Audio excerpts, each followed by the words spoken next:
Well, howdy. This is Dork Dad Sam here talking to you about Tales of the Jedi, a new Star Wars Disney Plus series. Season one. I think this is the complete series. Season one is out. There's 6 episodes, three of Dooku, three of Ahsoka, roughly 12 to 15 minutes each. If you subtract time with credits, it's probably about 10 minutes each. Very watchable in a short amount of time. So, if you do rough math, there's about 60 minutes worth of stuff, right? It's sort of what I expected. It was good. Animation was on par with everything else. It was pretty solid. I was much more interested in the Dooku aspect versus the Ahsoka.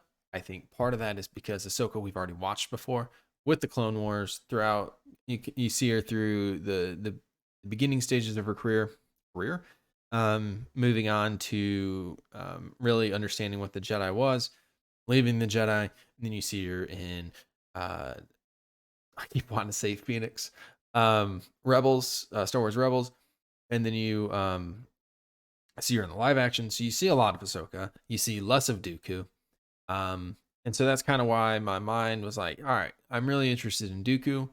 Little strange setup where you have Ahsoka as a baby in episode one, and you have three of Dooku, and then you have Ahsoka 4 or 5 and 6. Okay.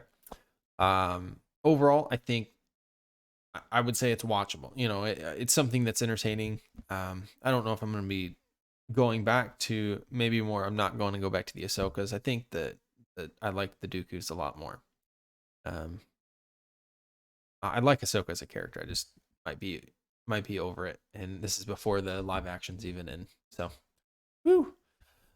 There is a lot of if you think about it, the Clone Wars, there's a lot of political politics, involved with um well, the separatists say this. Well, the Imperial Army says this. Well, and we continue to see more of that as these stories continue. That's kind of the tail end of the non spoilers. Not to say that there's a lot of spoilers because these episodes are 10 minutes long. I'm not going to go into detail. I don't want this to be longer than the entire series. There's not a lot of elements to this where you're like, oh look, there's this hidden gem. There's not. There's gonna be somebody who makes that video, but overall, not something that I will probably look to go on. So spoiler zone, whatever. So episode one, Ahsoka, you see her as a baby, be born, go out with her mom after her 1 year birthday, get hunted down by this tiger thing, saber tooth.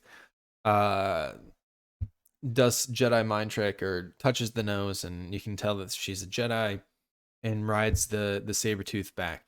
The way she rode it back reminded me of Ice Age, but regardless, it's a beautiful world. I was thinking, man, if this could be like one of those things where you just put the sound effects of like beautiful rain or something like that, put it on a time loop for 10 hours, and boom, you've got a solid YouTube video. Ideas coming your way.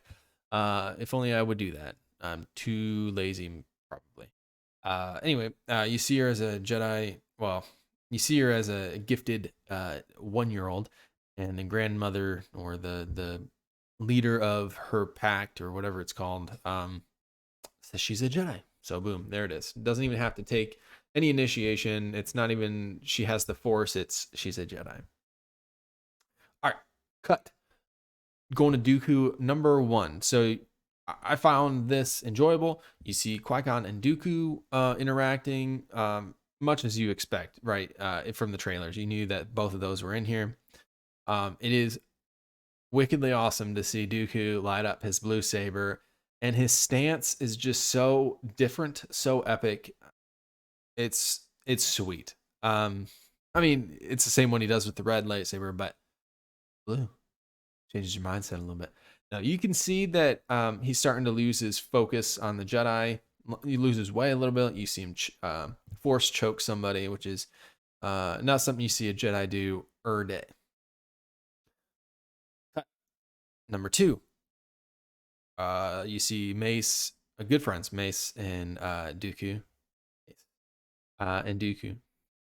You see that Mace is showing why he's a Jedi Master.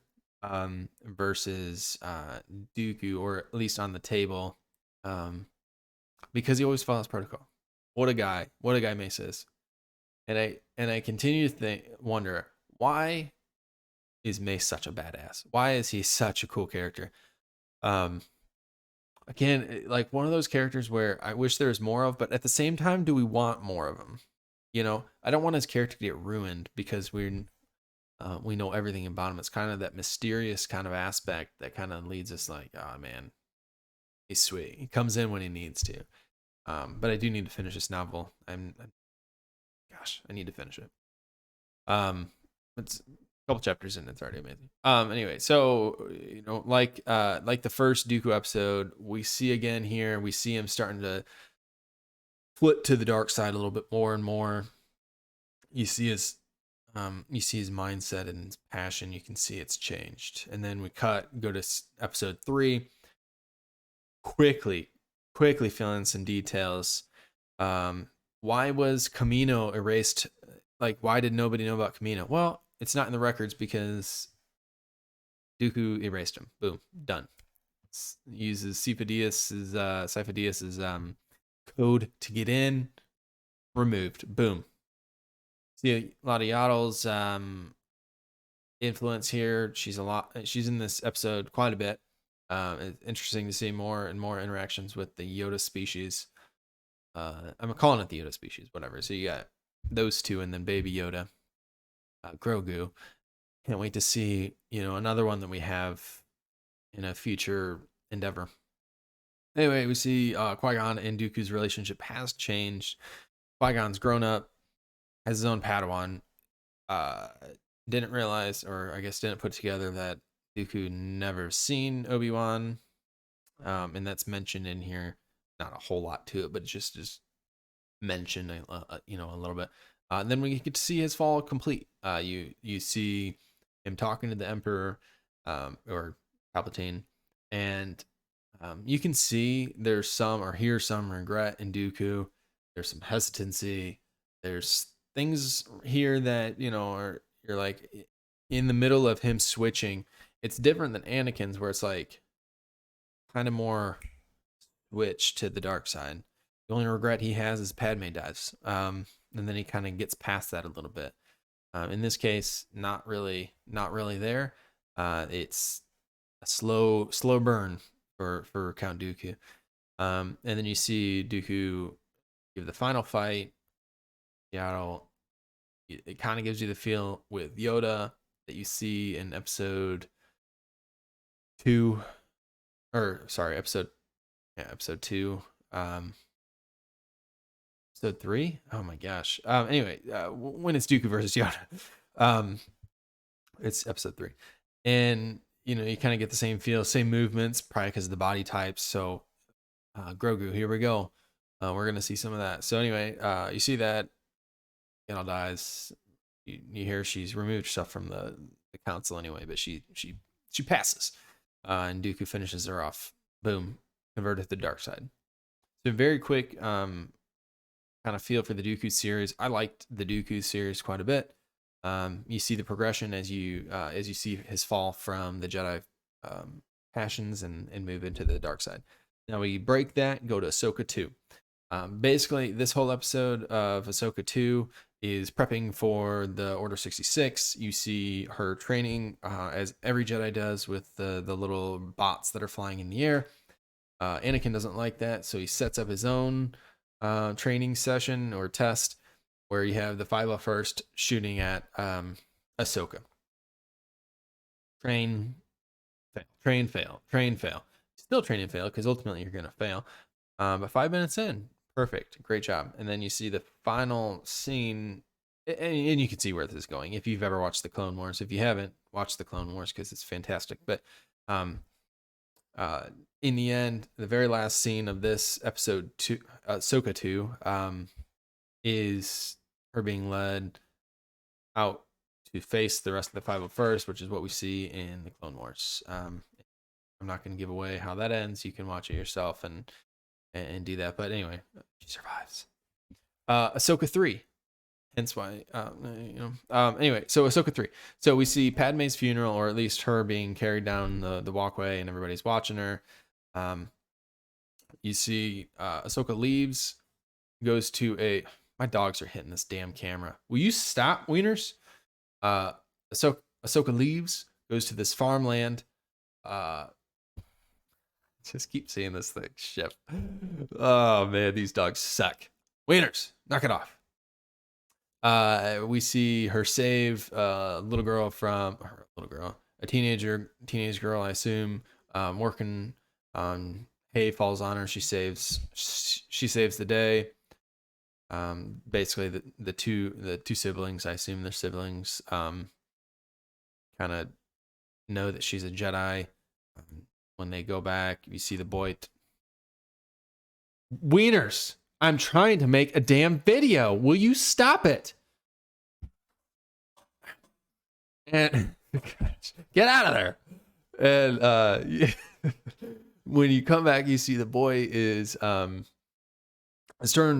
her into the Imperials. You see a Sith Inquisitor coming and interviewing. He's talking to the kid and a parental figure, and from there you see, I should get a reward, and then the Inquisitor's like, your reward is death, and you see the real side of the Inquisitors, the real side of the Imperials. But anyway, Ahsoka saves the day with a 3-move fight, very short, very quick for being an Inquisitor. And then also she does it without having a lightsaber. I don't know. Anyway, so that's that. She brings them to Coruscant. The boy, the sister, and the parental figure to Coruscant. You kind of see. I was expecting them to say Fulcrum at the end of the episode, but they did not. But that's what she turns into. But you can see her saying, you know what? I can't fully leave. I'm not gonna be a Jedi per se, but I'm not gonna fully leave. I need to be a part of this fight against the Empire. So overall, like I said, I really enjoyed the Dooku. I really enjoyed the Ahsoka as well. Don't get me wrong. But it's just, I like filling in some of these gaps or seeing these characters in different lights than we're used to. I think it's a good watch, semi quick watch. I mean, you can split it up easily since they're all separate episodes. But I'd give it a watch. You know, it's a solid 8.2 out of 10. What are your thoughts? Let me know. See you in the next one.